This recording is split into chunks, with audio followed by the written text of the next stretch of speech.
Hello viewers, আসসালামু আলাইকুম। Welcome to my channel. সবাইকে জানাচ্ছি স্বাগতম। তো আজকে আপনাদের জন্য নিয়ে এসেছি আমি ঝরঝরে জর্দা সেমাই রেসিপি। এই রেসিপিটা যদি আপনারা ফলো করে রান্না করেন, আপনাদের সেমাই যদি একটুর জন্য লেগে যায় তাহলে আমি আপনাদেরকে এসে রান্না করে দিয়ে যাব।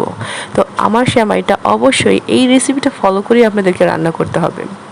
তো আর এত সহজ, যারা নাকি জীবনে কোনো দিন এই সেমাই রান্না করেন নাই তারাও রান্না করতে পারবেন ইনশাল্লাহ। আমি এত সহজভাবে আপনাদেরকে দেখাবো। তো দেখতেই পাচ্ছেন আমি কিন্তু সেখানে সেমাই নিয়ে নিয়েছি 3 প্যাকেট, আর এখানে ডিমও নিয়েছি 3টা, আর চিনি নিয়েছি পরিমাণ মতো। যে যেরকম মিষ্টি খান, কেউ হালকা খান, কেউ বেশি খান, তো সেই পরিমাণ মতো চিনি দিয়ে দিবেন। তো আমি এখানে 3টা সেমাইয়ের জন্য হাফ কাপ পরিমাণ চিনি নিয়েছি। তো এটাকে আমি সামান্য একটু পানি দিয়ে গুলে নিচ্ছি, যাতে করে সেমাইয়ের মধ্যে দিলে সেটা সাথে সাথে সার্ভ করে নেয় সেমাইটা। তো যাই হোক, আর এখানে নিয়েছি 3টা ডিম 3টা সেমাইয়ের জন্য। আপনারা ডিমের পরিমাণ যদি আরও বেশি দেন তাহলে কিন্তু স্বাদের পরিমাণটাও একটু বেশি হবে।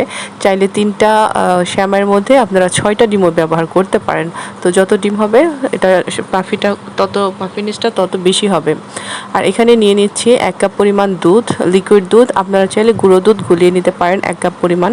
তো এখানে এই দুধটাকে আমি ভালো করে জাল করে ঠান্ডা করে নিয়েছি।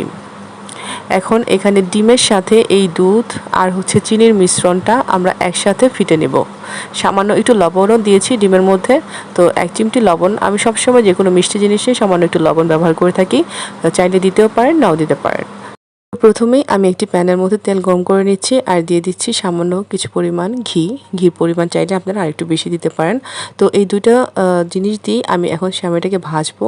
তো ভাজার সময় খেয়াল রাখতে হবে সেমাইটা যাতে পুড়ে না যায়, সেজন্য তাওয়াটাকে একদম লো হিটে রাখবেন।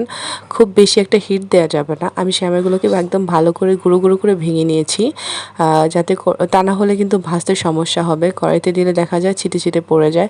তো সেজন্য আমি সবগুলোকে ভেঙে গুঁড়ো গুঁড়ো করে দিয়েছি, আর এগুলোকে আমি আস্তে ধীরে ভেজে নিচ্ছি।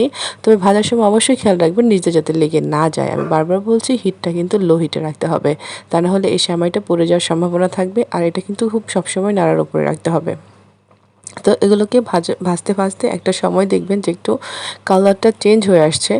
আর ভাজা হলে দেখতে এমনি বোঝা যাবে যে একটু মচমচে একটা ভাব এসে পড়েছে। ঠিক সেই সময় আপনারা যখন দেখবেন যে এটা ভাজাটা হয়ে গেছে, ঠিক তখনই এই ডিম, দুধ আর চিনির মিশ্রণটা একটু একটু করে ঢেলে দেবেন, একবারে ঢালবেন না, এতটুকু দিয়ে। তো এটাকে ভালো করে নেড়ে দিবেন। এরপরে আরেকবার এরকম করে দিবেন, এরকম করে 2-3 বার করে দিয়ে তারপরে কিন্তু রান্না করবেন। একবারে দেবেন না, একবারে দিলে দলা পাকায় যাওয়ার সম্ভাবনা থাকবে। তো একবার আমি কিন্তু বারবার ভালো করে বলে দিচ্ছি, একবারে দেবেন না, এটা অন্তত 3-4 বারে দিবেন। তো ভালো করে দিয়ে এটাকে নেড়ে চেড়ে নিচ্ছি। নেড়ে চেড়ে নেওয়ার পরে দেখবেন যে একটু লিকুইড আকারে এসেছে। যদি দেখেন যে সেমাইটা সিদ্ধ হয়ে না আসে, তখন কিন্তু আপনারা চাইলে আরেকটু পরিমাণ পানি দিয়ে ভালো করে ঢেকে নিতে পারেন। অবশ্যই সেমাইটা ঢেকে রান্না করবেন। সেমাইটা কিন্তু একদম ঢেকে লো হিটে রান্না করতে হবে। এর কারণ সেমাইটা কিন্তু সিদ্ধ হতে হবে, সিদ্ধ না হলে কিন্তু হবে না। তা না হলে কিন্তু পরবর্তীতে ঠান্ডা হয়ে গেলে শক্ত হয়ে যাবে। তো যাই হোক, যদি আপনার ওই মিশ্রণ দিয়ে সেমাইটা সিদ্ধ না হয় তাহলে সামান্য একটু পানি ব্যবহার করবেন, আর তা না হলে একটু লিকুইড দুধও ব্যবহার করতে পারেন। তো যাই হোক, এটাকে ভালো করে ঢেকে অন্তত 10 মিনিট একদম দমে রাখতে হবে হালকা আঁচে। তবে বারবার এর মধ্যে নেড়ে দিতে হবে যাতে করে লেগে না যায়। তারপরেই দেখতে পারবেন ম্যাজিক, একদম ঝরঝরে। আপনার আর কিছুই করতে হবে না, আপনি শুধু কয়েকবার এটাকে ভালো করে নেড়ে চেড়ে দিবেন, একটু ভালো করে ছেনি দিয়ে বা যেটাই বলেন আপনারা, চামিচ দিয়ে ভালো করে একটু নেড়ে চেড়ে দেখবেন যে একদম খুলে খুলে ঝরঝরে হয়ে আসছে। তো ঠান্ডা হওয়ার পর তো একদমই ছেড়ে দেবে, আর গরম থাকতেও দেখবেন ছেড়ে ছেড়ে। এটা সবসময় গরম খাওয়ার চেষ্টা করবেন। এই সেমাইটা কিন্তু গরম মজা, ঠান্ডা হয়ে গেলে টেস্ট পাবেন না। তো সবসময় এই সেমাইটা সাথে সাথে রান্না করে সাথে সাথে খেয়ে ফেলতে পারবেন।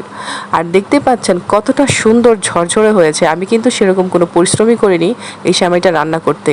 তো সবাই ভালো থাকবেন। আল্লাহ হাফেজ। Please subscribe my channel. আল্লাহ হাফেজ।